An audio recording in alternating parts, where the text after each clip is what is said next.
رشتہ کرتے وقت جو اصول دین نے بتایا وہ یہ بتایا کہ زیادہ تر لوگ مال دیکھتے ہیں، حسن دیکھتے ہیں، یا پھر سیرت دیکھی جاتی ہے۔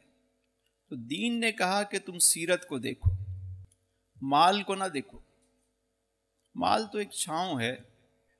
اور آپ دیکھیے کہ عرب کی وہ مشہور تاجرہ، بزنس وومن، جن کے تجارتی قافلے سفر کرتے تھے، انہوں نے جس چیز کو دیکھا، مکے کے بڑے بڑے رئیس پیغام بھیج چکے تھے نکاح کا، انہوں نے انکار کر دیا، لیکن پسند کس چیز کو کیا؟ آپ کے اخلاق حسنہ کو، آپ کی شرافت، آپ کی امانت، آپ کی دیانت کو پسند کیا۔ دیکھنا کیا ہے؟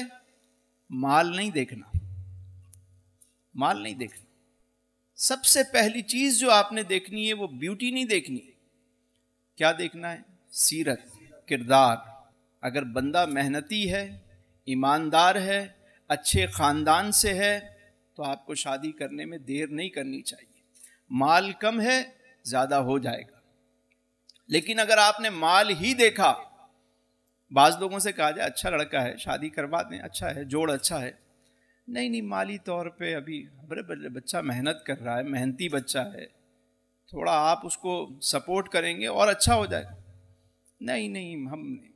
اور دوسری طرف کہا جائے بہت پیسے والا ہے لیکن بگڑا ہوا ہے، نہیں دعا کریں گے وہ صحیح ہو جائے گا۔ تو یہاں دعا کرو گے، یہ اس میں برکت نہیں ہو جائے گی؟ یہاں کیوں نہیں خیال آتا دعا کا؟ نہیں اس کے لیے دعا کریں گے، ٹھیک ہو جائے گا، بچے ہوں گے، سدھر جائے گا۔ یہ حال ہے معاشرے کا، معاشرتی طور پہ اگر ہم دیکھیں، ہماری ترجیح پیسہ ہے، پیسے والا ہونا چاہیے بھائی بس، یا بہت، اب سب کو ہیرو چاہیے۔ اب ان کو نہیں پتا کہ ہیرو جو ہے وہ فلم میں ہی اچھا لگتا ہے۔ اکثریت کی بات کر رہا ہوں، یہ جو کیمروں پہ نظر آتے ہیں کچھ اور ہوتے ہیں، ان کی ریئل لائف آپ دیکھیں گے آپ حیران ہو جائیں گے۔ ہر عورت کو اپنے بیٹے کے لیے چاند سی بہو چاہیے، چاہے بیٹے کا اپنا چاند نکلا ہوا ہو، اس سے فرق نہیں پڑتا، اگر بہو اس کو چاند سی چاہیے۔ سیرت کوئی دیکھتا ہی نہیں۔ اچھے گھرانوں کی شریف لڑکیاں بیٹھی ہوئی ہیں،